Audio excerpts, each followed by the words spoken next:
Good evening, Julien. How is life in Paris? Good morning, Max. How is your last travel story?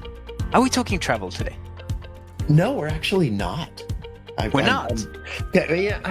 Coincidentally, this is a story of something that happened to me when I was traveling. So, if you really want, you can lay claim to it. But this is actually something along the lines of my okay boomer moment, or certainly why Max is different than Julien. This has to do with a Mexican restaurant in Los Angeles, and we were visiting one of our kids down there, and we decided we were going to get takeout from the Mexican restaurant.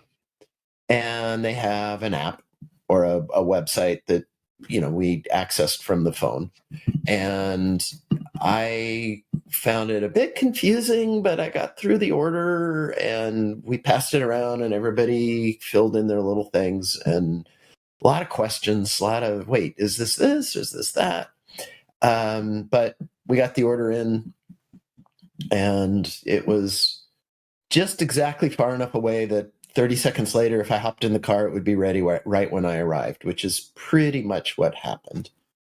And when I arrived, they showed me the order, and there were 4 side orders of guacamole that were this big.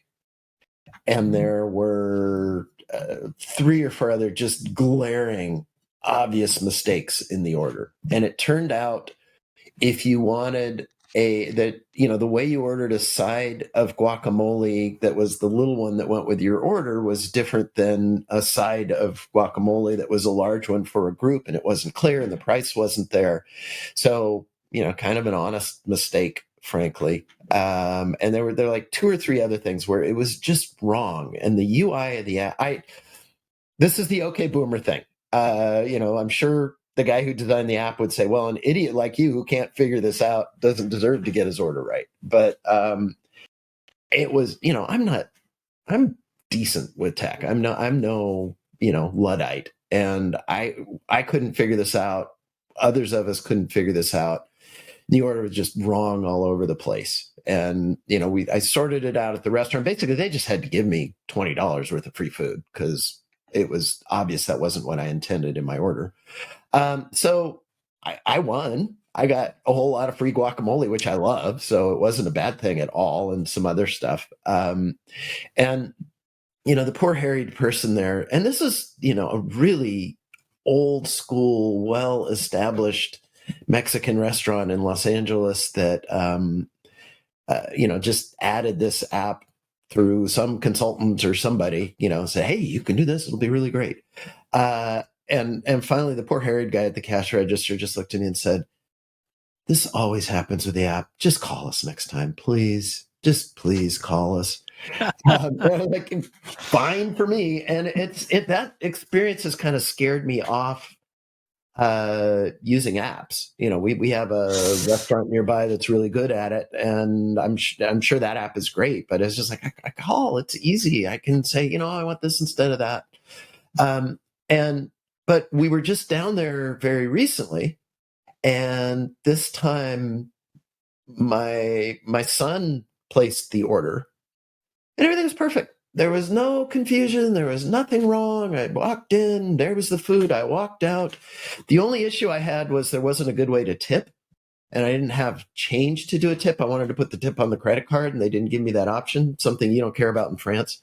But so I guess I'm bringing this to you to kind of arbit. For me, the app broke down, and it honestly has scared me away from ordering through apps or online when I can just call for a couple of years now. And watching my son, I'm kind of like, some of that was me. Some of that was poor design. It either got better or he just knows how to work through it. But it's a good one to throw to you and say, there are many things to say there. First, which one should be first? First, if you say a couple of years past, they could actually have upgraded fixed the app, which is probably what happened. At least I hope that's what happened, because I don't think there is any difference between you and me from that front. And I don't know if it's good for any of us. But I very often have that problem with food apps where it's just not clear. Is the rice included, or do you need to order on the side? And here you say that's a set, but can I actually choose my beverage because you don't give me the option? It's always very confusing. I don't think it's just you. I think it can happen. I also think that, unfortunately, because that's a restaurant, exactly as you said, that probably worked with a consultancy firm, and that was like a, it's going to be easy. We're going to make it for you, but you don't have the expertise. You don't know how to manage it properly, and you end up creating something that's terrible for the customer. While that bring additional business, are you still having any margin, knowing that you probably kill the margin by giving away free stuff all the time because the order went wrong? And when you end up having the waiter telling you, "Oh, please call us next time," that really means you made the worst investment possible. And I genuinely feel bad for these companies, and I'm going to tell you why. I used to work in the hospitality industry for a while, and that's exactly what's happening now to the food and beverage industry. The hospitality industry is eaten up by what we call OTAs, online travel agents. You never book a hotel. You almost never book a hotel direct anymore. You go through bookings, you go through Agoda, you go through any of those big websites that take a huge chunk of the poor hospitality business margin, right? Imagine the small hotel that they already don't make so much money, but the OTA is taking a 25% cut on whatever margin they're making. That would be a good story for me to tell you next time, actually. So the same thing is happening to restaurants now. They try to be creative, and they try to create apps and website and allow people to order online, which is a fantastic thing to do. But what happens is people actually go with Uber Eats, or they go with Just Eat, or they go with Deliveroo. And why is that? Because it's the new OTA of food, because it's just so much easier to have choice when you go on Uber Eats versus trying to find the specific app of that restaurant and understand how it works and create a new account. It's just not convenient anymore. And I really feel bad for those companies, because they had a chance. They probably didn't know how to do it properly, and now they are trapped in a system that's going to eat them up, and they won't have a choice. They have to go with that. Yeah, and the other thing I've seen with like DoorDash here in the States and some of these is, I mean, I've seen people order a $5 meal from McDonald's with a $10 delivery charge. I was like, why? What? I don't understand it. I don't get it. But I guess at least in that case, the restaurant's getting their full boat and the delivery charge is on top. So I guess that helps. But yeah, and of course, it's the big chain that's protecting their margin, and the little guy is probably stuck with, oh no, I'll do this service where I get completely hosed on my margin. I think at this point, if you are in a restaurant business and you are thinking, do I need an app or not? The answer is probably yes. But first, make sure you're not paying an insanely expensive price, because they are fairly affordable options out there. Second, make sure you test it yourself, and it's probably better to have a reduced menu with just your best elements and preset menus instead of too many options that people don't understand, because it has to be intuitive so that you don't have Max complaining about your app.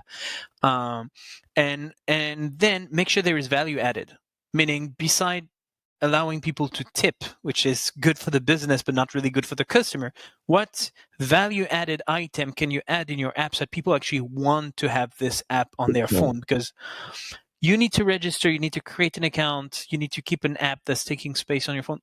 For what reason would I do that versus using one of the Uber Eats and others? So you really need to think about value added. How can you make their life easier or better by using your app? That's what you need to do before you invest in this kind of tech.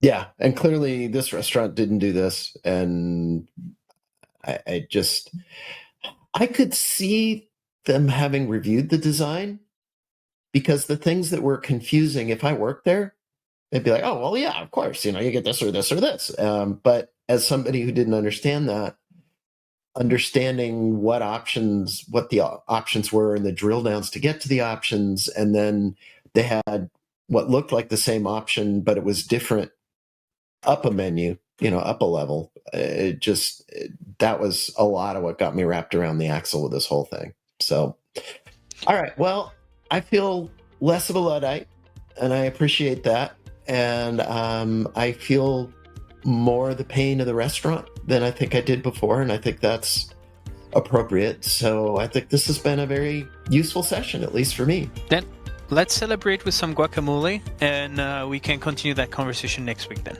That sounds good. And you're late enough in the day, you can have a margarita with it, and I'll have a little more coffee. Perfect. Thank you, Max. Thanks, Julien. Bye. Bye.